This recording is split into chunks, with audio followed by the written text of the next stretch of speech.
أعوذ بالله من الشيطان الرجيم بسم الله الرحمن الرحيم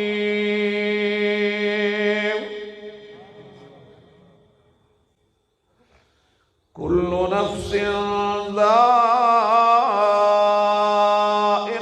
الموت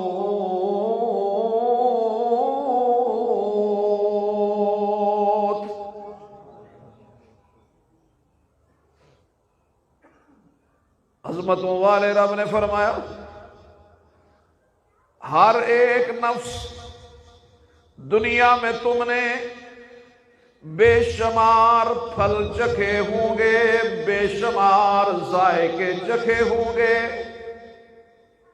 یاد رکھو تم نے بے شمار ذائقوں کا ٹیسٹ اپنی زندگی میں لیا ہوگا، لیکن یاد رکھو ہر فرد نے ایک دن موت کا ذائقہ بھی چکھنا ہے۔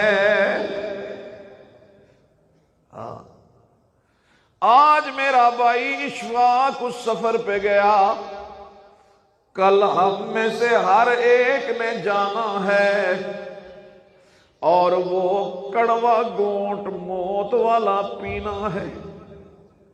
علامہ فخر الدین رازی رحمہ اللہ تعالی فرماتے ہیں سیدنا عیسیٰ علیہ السلام کا گزر ایک ٹوٹی ہوئی قبر پہ ہوا۔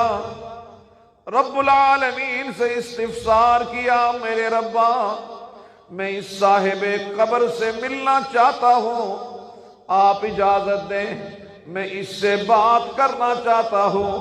رب العالمین نے فرمایا عیسیٰ ہم نے تجھے معجزہ دیا، تو کہنا کم بِإِذْنِ اللہ، یہ آرڈر جاری کر، یہ حکم جاری کر، دیکھ کس طرح یہ ہڈیاں جڑنا شروع ہو جاتی ہیں۔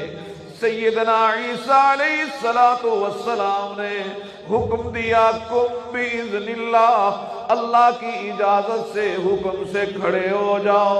اب ہڈیاں جڑنے لگی، ہڈیوں پہ گوشت چڑھنے لگا۔ چند لمحات گزرے تو دیکھا ایک لحیم شحیم مضبوط انسان بیٹھا ہے۔ گھبرا کے کہنے لگا قیامت آ گئی۔ کہا نہیں قیامت نہیں، میں اللہ کا نبی ہوں، میں تجھ سے یہ پوچھنا چاہتا ہوں کہ تو کب فوت ہوا؟ اس نے کہا یہ کون سا زمانہ ہے؟ اس نے حساب کتاب کر کے کہا یوں لگ رہا ہے کہ مجھے مرے ہوئے 3000 سال ہو گئے۔ 3000 سال، لیکن کب کب آ رہا ہے، کانپ رہا ہے۔ عیسیٰ علیہ السلام نے فرمایا کیوں کب کب آ رہے ہو، کیوں کانپ رہے ہو؟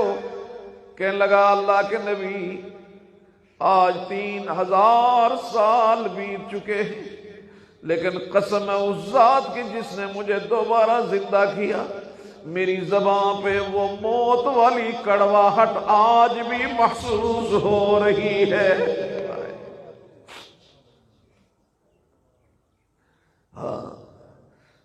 فَمَنْ زُحْزِحَ عَنِ النَّارِ وَأُدْخِلَ الْجَنَّةَ فَقَدْ فَازَ إِلَّا مَتَاعُ الْغُرُورِ۔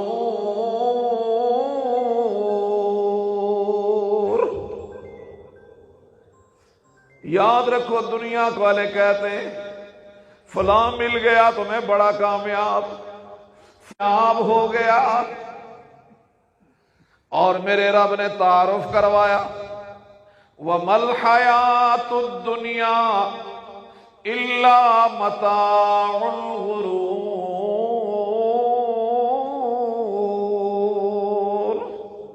جس دنیا کی زندگی پر تم رچ بس گئے ہو، جس دنیا کی زندگی پر تم عاشق ہو کے زندگی گزار رہے ہو، کائنات کا خالق رب، کائنات کا مالک رب کہنے لگا میں بتا رہا ہوں یہ دنیا کی زندگی دھوکے کا سامان ہے، دھوکے کی پونجی ہے۔ میرے قابل احترام بھائی ذرا بتا تو صحیح، اگر ایک آرکیٹیکٹ گھر بناتا ہے، وہ سکھ ہے، یہودی ہے، تمہاری نظروں کے سامنے گھر بنایا، عظیم الشان گھر بنایا، گھر بنا کر دروازے پہ بورڈ لگایا فار سیل، برائے فروخت ہے یہ گھر، لیکن نیچے لکھ دیا لوگو ایک بات بتانا چاہتا ہوں، گھر تو برائے فروخت ہے لیکن اس میں دھوکہ ہے، اس میں دھوکہ ہے۔ مجھے بتاؤ وہ گھر لینے کے لیے کوئی تیار ہوگا؟ لکھنے والا سکھ ہے، لکھنے والا ہندو ہے، لکھنے والا یہودی ہے، کیا وہ گھر لینے والا کوئی تیار ہوگا؟ بولو۔ جھوٹ بھی بول سکتا ہے لیکن کیونکہ پیسے دینے ہیں تو سوچے گا پتہ نہیں سریے میں دھوکہ ہے، سمٹ میں دھوکہ ہے، بنیادوں میں دھوکہ ہے، کیا مسئلہ ہے؟ کوئی لینے کے لیے تیار نہیں ہوگا۔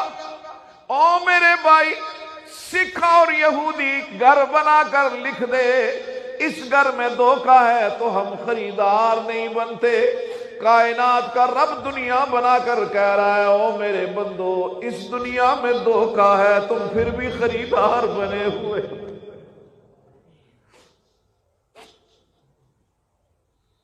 تم پھر بھی خریدار بنے ہوئے ہو، سکھ کی بات پر تو اعتماد کرتے ہو، کائنات بنانے والے رب کی بات پر یقین کیوں نہیں آ رہا؟ رنگ رلیوں کے زمانے پہ نہ جا اے دل، رنگ رلیوں کے زمانے پہ نہ جا اے دل، یہ تو خزاں ہے جو اندازے بہار آئی۔ اس نے خزاں کے کپڑے پہنے ہوئے، اس نے بہار کے کپڑے پہنے ہوئے، اس کے پیچھے بڑی المناک خزاں ہے، جو جان گیا اس کے پیچھے خزاں ہے وہ کامیاب ہو گیا، اور جو اس کے بہار کے فتنوں میں پھنس گیا وہ ناکام ہو گیا۔ ہائے ہائے میرے قابل احترام بھائی، آج ہمارا بھائی اشفاق چل پڑا ہے، کل ہم نے بھی ادھر ہی جانا ہے، جائیں گے ہم بھی شہر خموشاں کی طرف۔